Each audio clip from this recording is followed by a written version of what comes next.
Hello mga kasuki! Another day, another vlog. Pupunta ko ngayon sa gulayan ng aking asawa at ako ay mamimitas ng gulay.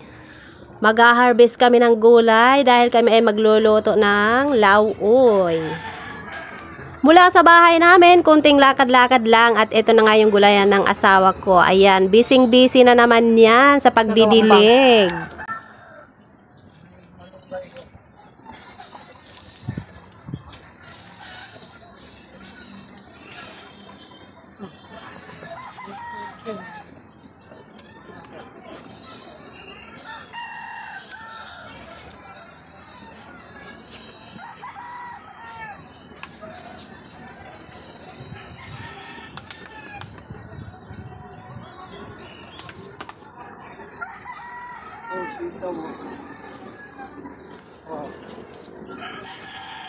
Ibisin ko na.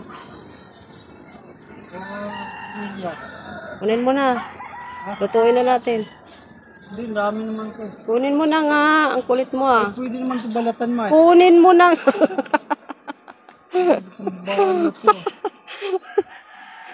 Kunin mo na ang lahat sa akin. Huwag lang ang aking mahal. Di wow. Namimitas na naman yung aking asawa. Vlogger ka na. Meron na siyang sitaw. Lulutuin namin ngayon kaya harbisin na. Kunti pa lang yung bunga pero haharbisin na niya. Papa, meron pa dito sa tabi ang dami. Ayan yung sitaw niya. Ngayon lang yan namunga.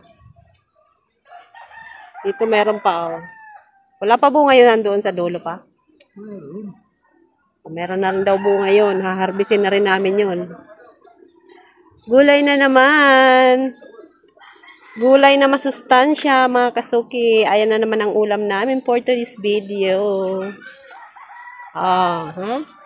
Yan ang sinasabi ko sa inyo pag magtanim ng gulay. Laking tipid. Diba? Nakatipid ka na. Ayan, kukunin ko yung alugbati. Ayan o.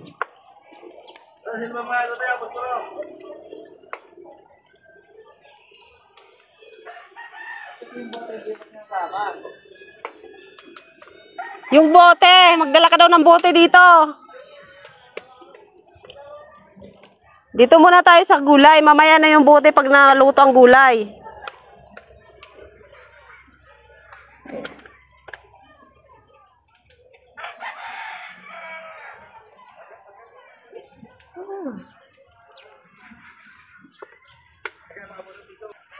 Ayan na yung sitaw. Pwede nang gulayin. Adobong sitaw. Wow. Di ba? Nakalibre na naman ang person. Maba. Ayun pa yung maliliit Yung maliliit pa. Meron pa.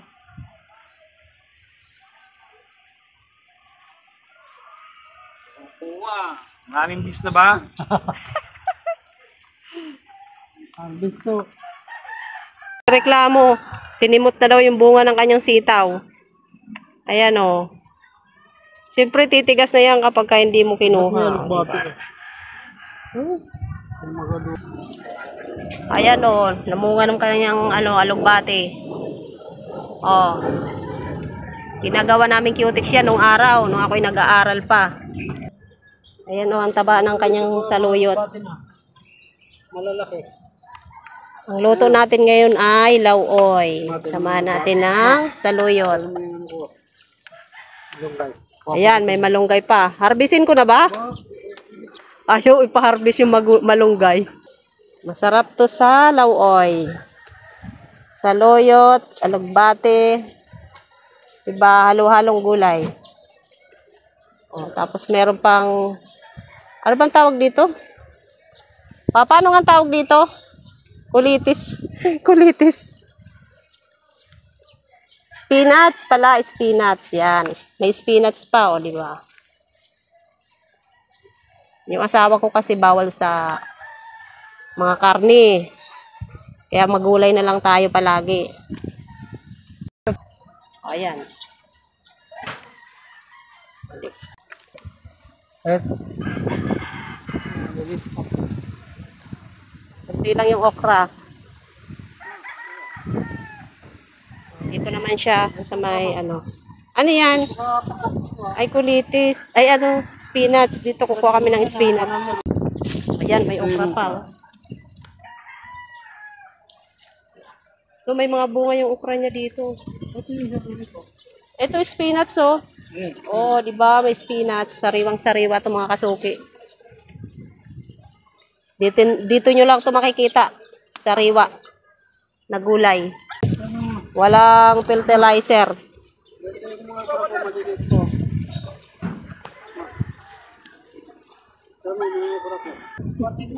Ayan, oh. Doon sa kabila, ang dami rin ano. Patula sana eh. Wala pa pala. Ayan. Dami niyang tanim na ano dito. Yung ano, Gulay. yung binigay kasi, di ba, binigyan mo ko ng ano na sana, di ba? Kamatay-matay yun. Mga kapitbahay namin, puro may tanim dito. Ni Ronnie, Dito kasi yung sa tabing ilog. Ayan. na maglilit. Ayan. Ilog yan dyan. Puro water lily. bakit yung nagbate? Oh, may okra. Meron pa rin dito sitaw. Oh. Nasabi siya yung nagbate. Oh, pitasin ko? Ikaw, wait. Ika, Anong oy? malilit pa eh. Pwede na yan. Malilit pa mo. Ayaw niya ipapitas yung sitaw. Ito yung pinag-iinitan ko. Yung patola. Pag wala yung may-ari na nakawin ko to. Ayaw pa ibigay, maliit pa daw. Nanakawin ko yan pag wala yung may-ari. Hindi, ang ano lang yan, lalaki na yan. Ito Boss. yung ano, Bating puti. puti na puti, na puti. Oo. Tanong mo lang yung ano niya. Dami na namin gulay. Ayan o. Ayan, yung gulayan dito sa kakabila. May bakod. Hindi ka pwedeng tumawid. Pero ang dami niyang tanim. Kanya dito. Ayan o. Meron siyang patula. Na magpanis. Oo, maano siya. Malaman siya kahit maliliit. Oo. Didilig din ang Saging halaman. naman binigay ni Ronnie ni Tagyam yan. So, Eh pag namunga naman yan, dami mong saging dyan. oo, buti na pala ganyan ano. Puro saging na lang yung tanim namin Tayo dito. na magkaroon ng saging dito. Ma, Oh, ang dami na naming gulay. Pansahog na lang ang kulang.